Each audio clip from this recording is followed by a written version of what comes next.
मला जे काम करावंसं वाटतं या क्षेत्रात आल्यापासून त्याचंच हे एक्सटेन्शन आहे. आजूबाजूला एक्झिस्टिंग आदर्शच नाही, इन्फ्लुएन्सर्स आहेत. मला चॅलेंज असं आहे की त्याच्या मागची स्त्री शोधणं. त्या जेव्हा हारल्या, त्या जेव्हा संकटांमधनं गेल्या, आजारपणांमधनं गेल्या, तेव्हा पुन्हा कशा उभ्या राहिल्या. वाचे उच्चारी तैसी क्रिया करी, तीच नरनारी पूजनीय. खूप स्वागत ABP माझामध्ये आणि खूप छान वाटते अशा एका वेगळ्या भूमिकेमध्ये तुम्हाला पाहताना. कारण अगदी काही दिवसांपूर्वीपर्यंत लोक ज्या भूमिकेसाठी ओळखत होते, ज्यांनी प्रचंड प्रेम केलं, त्यानंतर ती ओळख मागे टाकून काहीतरी 360 डिग्रीमध्ये चेंज घेऊन येणं. कसा आहे हा अनुभव सगळा? खूपच भारावून टाकणार आहे. कारण आई कुठे काय करते संपल्यानंतर प्रश्न होताच की आता पुढचं काय, याच्यानंतर काय. कारण ती एवढी आयकॉनिक सिरियल होती, भूमिका होती, आजही मनामनात आहे आणि अजूनही काही वर्ष राहील अशी ती अरुंधतीची भूमिका होती. करताना ती घेतानाही वाटलं नव्हतं की हे असा प्रवास तो असणार आहे. पण तो एकदा एक टप्पा गाठल्यानंतर आता याच्या पुढचं काहीतरी करायची इच्छा होती की जे अजून आव्हानात्मक असेल. आणि सावित्रीबाईंची भूमिका चालून आली समोरून. सतीशचा फोन आला तेव्हा अक्षरशः मी निशब्द होते. म्हणजे हो म्हणायची पण माझ्याकडे म्हणतो ना की भान नव्हतं. मी त्याला म्हटलं की मला थोडा वेळ दे.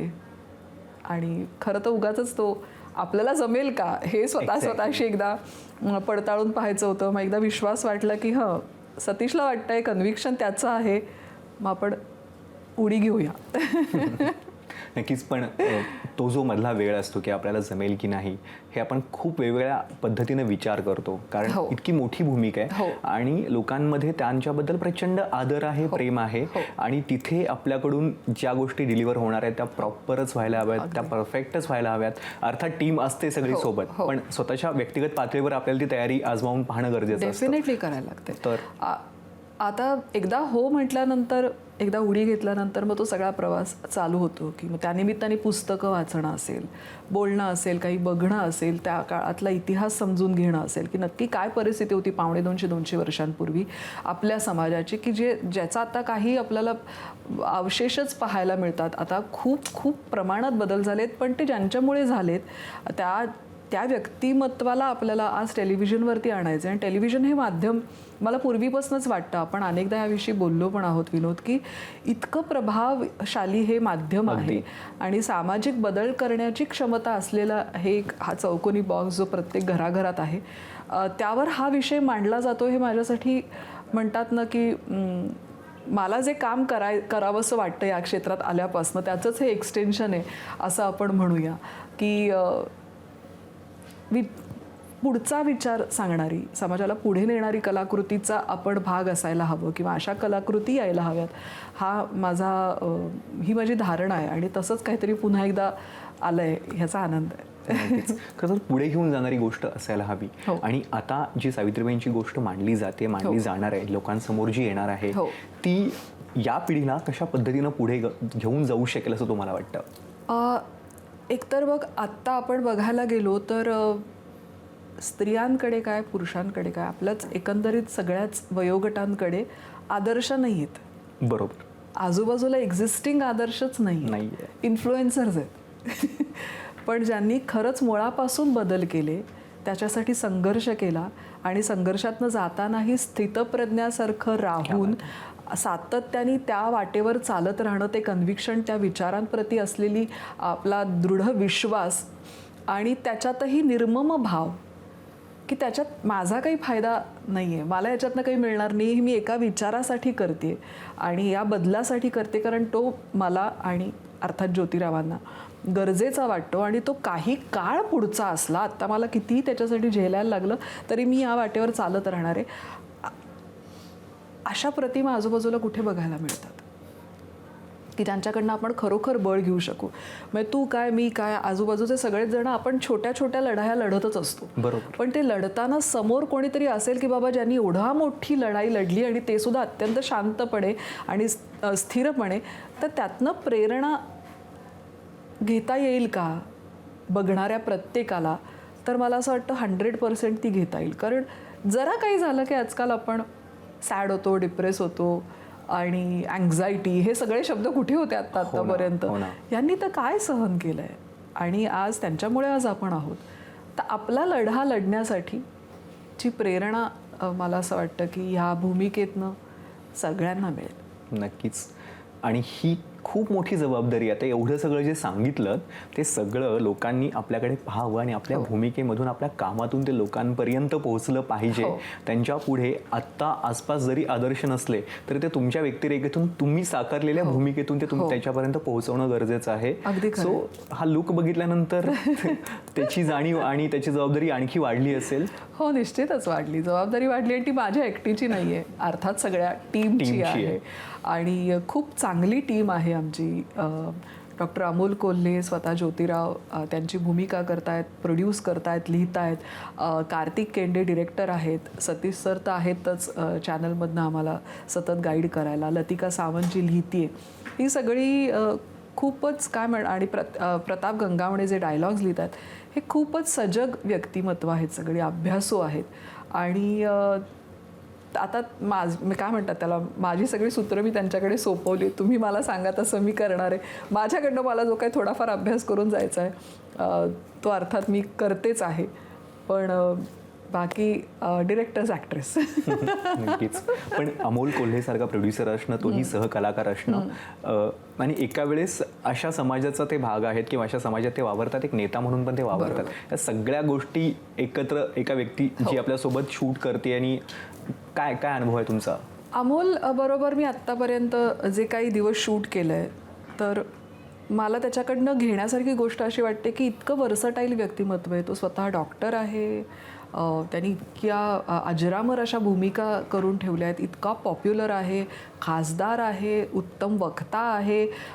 आणि मला त्याच्याविषयी जाणवलेली एक महत्त्वाची गोष्ट म्हणजे he is a male feminist also. आणि तो लिहितो आहे, प्रोड्यूस करतो आहे ही सिरियल. पण जेव्हा तो सहकलाकार म्हणून आम्ही जेव्हा एकत्र सीन करत असतो किंवा काम करत असतो, तेव्हा ह्यातली कुठलीच अंगरखे त्याच्या अंगावर नसतात. तो हे सगळं बाजूला ठेवून त्यावेळेला तो तिथे ज्योतिराव असतो किंवा सहकलाकार असतो, तो डिरेक्टर ॲक्टर असतो. आणि जसं एखादा ॲक्टर जितक्या तन्मयतेने ती भूमिका करेल ते करताना, त्याच पद्धतीने तो करत असतो. आणि ही मला फार विशेष गोष्ट वाटते. नाहीतर लोक किती काय काय घेऊन फिरत असतात आपल्याबरोबर, बॅगेज आपल्या अस्तित्वाचं. पण it is a wonderful thing. आणि मला असं वाटतं की ह्या प्रवासात त्याच्याकडनं ह्या गोष्टी शिकायला मिळतील मला. पण त्याचा अभ्यास, इतिहासाचा अभ्यास आणि सगळंच. नक्कीच ते सगळं आहे. ते म्हणजे प्रत्येक प्रोजेक्ट किंवा प्रत्येक काम आपल्याला काही ना काहीतरी देत असतं, शिकवत असतं आणि त्यात आपणही समृद्ध होत असतो. सो हा सगळा त्याचाच एक भाग आहे. पण जेव्हा आपण सावित्रीबाई साकारत असतो तेव्हा त्यांच्या चरित्रातून जी प्रेरणा मिळते किंवा आजवर आपण ती भूमिका साकारायची म्हणून जो काही अभ्यास केलेला असतो, जे काही वाचलेलं असतं, जे काही ऐकलेलं असतं, त्या सगळ्याबद्दल थोडंसं मला ऐकायला आवडेल. कारण ती म्हणजे सावित्रीबाई तुमच्या नजरेतून एकतर हे इतकं आभाळा एवढं मोठं व्यक्तिमत्व आहे, इतकं मोठं काम आहे. आणि ते फक्त एकरेषीय नाही आहे. बरोबर. म्हणजे त्या आधुनिक भारतातल्या पहिल्या स्त्री शिक्षिका, पहिल्या स्त्री शिक्षण तज्ज्ञ, पहिल्या मुख्याध्यापिका, हा झाला शिक्षणाच्या बाबतीतला मुद्दा.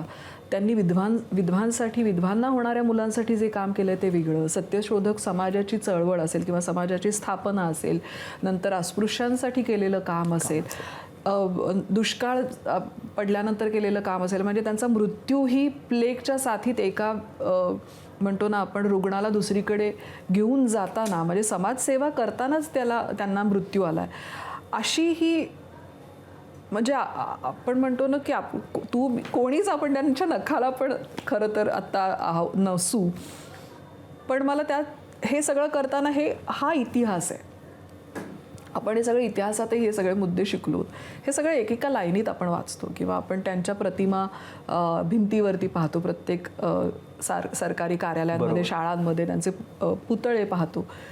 पण मला चॅलेंज असं आहे की त्याच्या मागची स्त्री शोधणं, त्यांची ज्योतिरावांबरोबर असलेलं त्यांचं नातं, त्यांची निष्ठा, त्यांची भक्ती आणि त्यांची सगळ्यांप्रती असलेली, त्यांच्या मनात असलेली माया, प्रेम. कारण ते जर नसेल तर हे होऊच शकत नाही. म्हणजे समाजकार्य चला असं नसतं होत. ते आतून काहीतरी तो प्रेमाचा, मायेचा झरा जर वाहत नसेल तर कोणीही इतके त्रास सहन करून इतरांसाठी करणारच नाही. तर काय ती मानसिकता आहे, काय ती भावना आहे, काय ते स्पिरिट आहे आणि ते कसं घडलं, ते त्याची जडणघडण कशी झाली असेल, ते त्या जेव्हा हारल्या, त्या जेव्हा संकटांमधनं गेल्या, आजारपणांमधनं गेल्या, तेव्हा पुन्हा कशा उभ्या राहिल्या, किंवा त्यांची प्रतिकार करण्याची पद्धत कधीच तुम्ही मला दगड मारलायत म्हणून मी तुमच्यावर अजून दगड मारते ही नव्हती. राईट. त्यांची रिॲक्ट करण्याची पद्धतच पूर्णपणे वेगळी होती. त्या तुम्ही काही करा, मी या वाटेवर चालत राहणार आहे, हा जो संयम आणि धैर्य आहे, त्या धैर्यापर्यंत आपल्याला पोचता येईल का, ही सगळी धडपड असणार आहे पुढच्या काही दिवसांमध्ये माझी. त्यातून स्वतःही आपण घडत जाणार आहोत. अगदी 100%. पण मालिकेच्या निमित्तानं असेल, म्हणजे जे यश आई कुठे काय करतेच्या वेळेस मिळालं आणि ज्या पद्धतीनं महाराष्ट्रातल्या तमाम महिला वर्गाशी आपण जोडले गेलो, तर तिथंही प्रत्येक गोष्टीचं प्रतिबिंब पाहायला मिळालं असेल की आजची स्त्री कशी आहे. जे सावित्रीबाईंपासून जे सुरू झालं तिथून ते आज, आणि मालिका म्हणजे प्रत्येक महिला वर्ग तो पाहतो. त्या निमित्तानं अनेक महिलांशी बोलणं झालं असेल, अनेक वेगवेगळे अनुभव आले असतील. महाराष्ट्रातलं असं काही चित्र पाहायला मिळालं, अशी एखादी काही महिला किंवा तिचे अनुभव काही सांगू शकाल? आई कुठे काय करते करताना अर्थातच खूप जणांकडनं रिस्पॉन्स आला. म्हणजे सावित्रीबाईंनी जेव्हा काम सुरू केलं तेव्हा महिलांची अवस्था फारच, त्यांना म्हटलात ना स्त्री आणि दुय्यम असं अशा पद्धतीचं त्यांचं स्थान होतं. शिक्षणाची तर काही म्हणजे संबंधच नव्हता. She was use to be the last person जिला शिकवलं गेलं पाहिजे. स्त्रीने शिकावं असं कोणाच्या मनातही येत नव्हतं. तिने शिकणं गरजेचं आहे असं कोणाला वाटतही नव्हतं, आणि ती शिकली तर धर्म बुडेल, समाज बुडेल अशी भावना होती. तिथपासनं आज 250 वर्षांचा प्रवास बघितला तर आज स्त्रियांची अवस्था नक्कीच फारच छान आहे. मुलगी बहुतांशी आली तर ॲटलिस्ट 4वी-10वीपर्यंत तरी शिकते. तिला शिक्षणाचे दरवाजे बंद नाही आहेत. मी महाराष्ट्रापुरतं तरी बोलते, हे बाकी राज्यांबद्दल नाही. अशा परिस्थितीमध्ये तरीसुद्धा स्त्रियांना वेगवेगळ्या पातळ्यांवरती स्वतःच्या अस्तित्वासाठी, स्वतःच्या आवाजासाठी, स्वतःच्या हक्कांसाठी झगडायला लागतं आहे का? हो, लागतं आहे. अगदी घरातही लागतं आहे. मग समाजाचा तर भागच वेगळा. म्हणजे आत्ता आपण रिसेंटली याच वर्षीची हुंडाबळीची कितीतरी मोठी केस, मला वाटतं 1 का 2 केसेस आपण बघितल्या की, तर हे भीषण आहे. आणि हे अशा पद्धतीने किंवा ऑफिसमध्ये होणारे सेक्शुअल हॅरॅसमेंट असेल किंवा दुजाभाव असेल, कमी पे असेल किंवा कमी अहमियतची कामं देणं असेल, असं स्त्रियांना अनेक लेवलवरती आजही सहन करायला लागतंच आहे. त्यांचा लढा त्या लढतातच आहेत. पण तरी मी म्हणेन की आज परिस्थिती 250 वर्षांपेक्षा खूप बेटर आहे. आणि जर तिथपासनं इथपर्यंत आपण येऊ शकलो एका स्त्रीच्या आणि ज्योतिरावांच्या आणि सावित्रीबाईंच्या लढ्यामुळे, तर इथून पुढची वाटचाल आता आपल्याला त्यांच्याकडनं प्रेरणा घेऊन करायची. नक्कीच. आणि ज्या समाजात सध्या आदर्शांपेक्षा इन्फ्लुएन्सर्स जास्त आहेत, जिथं माहितीच नाही आहे आणि जी पिढी 30 सेकंदाच्या रीलमध्ये अडकली, 1 मिनिटाच्या रीलमध्ये अडकली, तिथे तर हे खूप जास्त सगळ्यात करेक्ट काळ आणि करेक्ट वेळ असं वाटते की असं काहीतरी लोकांसमोर घेऊन येण्याची. असं काही वाटत नाही मला. म्हणजे हे कधी कालातीत आहे हे काम खरं तर. पण सगळ्यात करेक्ट असं नाही, पण करेक्ट आहे एवढं नक्की.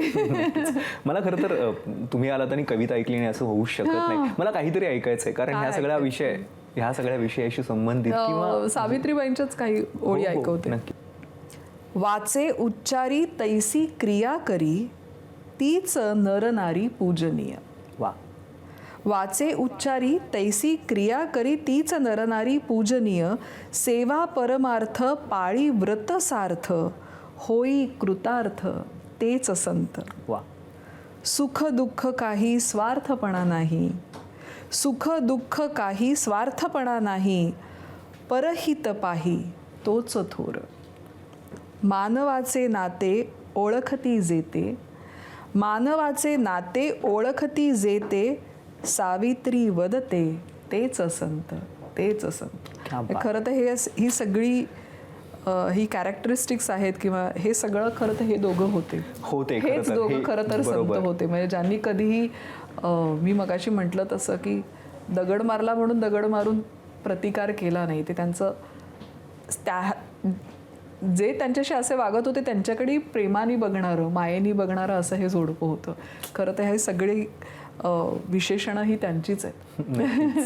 पण म्हणजे माझ्यासाठी हा पैलू खूप नवीन होता, कारण जसं तुम्ही सुरुवातीला म्हणालात की यांच्याबद्दल आपण जे वाचलं, जे ऐकलं ते समाजसुधारक आणि या सगळ्या गोष्टी माहितीच आहेत, पण त्याच्या पलीकडची कवयित्री खरं तर लोकांपर्यंत पोहोचली नाही. तुमच्यापर्यंत जेव्हा पोहोचली तेव्हा तुम्हाला काय जाणवलं एक कवयित्री म्हणून? मी आधी त्यांचं सगळं साहित्य मागवलं.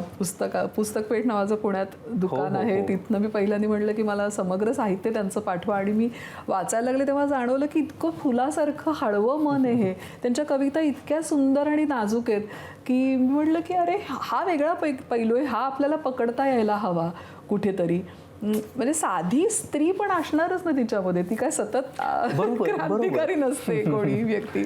बरोबर. तर हे फार इंटरेस्टिंग असणार आहे आणि ते दाखवायला मजा येणार आहे. त्या दोघांचं नातं, अत्यंत परस्परांविषयी असलेलं प्रेम आणि आदर, हे मला असं वाटतं आजूबाजूला पाहायला मिळत नाही किंवा कुठेच जनरली पाहायला मिळत नाही. ते बघायला लोकांना अत्यंत आवडणार आहे. म्हणजे आम्ही पहिल्याच एपिसोडमध्ये असा सीन केला की सावित्रीला, म्हणजे त्या दोघांना मूल बाळ स्वतःचं झालं नाही कधीच, तर सावित्रीला मूल होत नाही आहे, तर एक घरगुती एक सभा भरते आणि त्याच्यात म्हटलं जातं की सवत आणा. आणि हाही खरं तर कटच असतो की ज्योतिबांना आणि सावित्रीना एकमेकांपासून तोडलं तर ज्योतिबांची कार्यशक्ती कमी होईल किंवा त्यांचं बळ कमी होईल. आणि मग सावित्रीला पण त्या मनवतात की नाही, तू सांग आता ज्योतिबांना की हो आणा सवत, तुम्ही मूल असलं पाहिजे. आणि इथे ज्योतिबांनी दिलेलं उत्तर ते म्हणाले की कशावरनं फक्त माझ्यातच दोष असू शकेल. जर सावित्रीला सवत आणायची असं तुम्ही म्हणता तर मलाही सवता आणा. ती जशी सवतीबरोबर आनंदाने नांदणार आहे तसं मलाही नांदू दे ना सवत्याबरोबर आनंदाने. हा कुठला काळाच्या पुढचा, म्हणजे आजही पुढचा विचार आहे हा. हो ना. तर हे त्यांचं जे इतकं डीप अंडरस्टँडिंग आणि एकमेकांवरती असलेल्या प्रेमाचं हे जे नातं आहे ते बघायला लोकांना अतिशय आवडणार. नक्कीच. आणि सगळे पैलू या मालिकेतून आमच्यापर्यंत पोहोचतील आणि पोहोचायची खरंच खूप इच्छा आहे. आणि या निमित्तानं तुमच्याशी संवाद साधता आला. आणि दुसरी गोष्ट की मला वाटतं की या कविता आता तुमच्याकडून यायला हव्यात खरं तर. आता एक असा एपिसोड करते मी कवितेचं पानमध्ये. माझी इच्छा आहे की हे यातल्या ज्या ज्या छान मला आवडलेल्या कविता आहेत त्या लोकांसमोर लवकरच आणेल. आणि आम्ही ते ऐकायला उत्सुक आहोत, ऐकायलाच हव्यात. Thank you so much. खूप वेळ दिला, तुम्ही आलात आणि एक खूप चांगलं काम आमच्या समोर घेऊन येत आहे, यासाठी थँक्यू सो मच. एबीपी माझा, उघडा डोळे बघा नीट.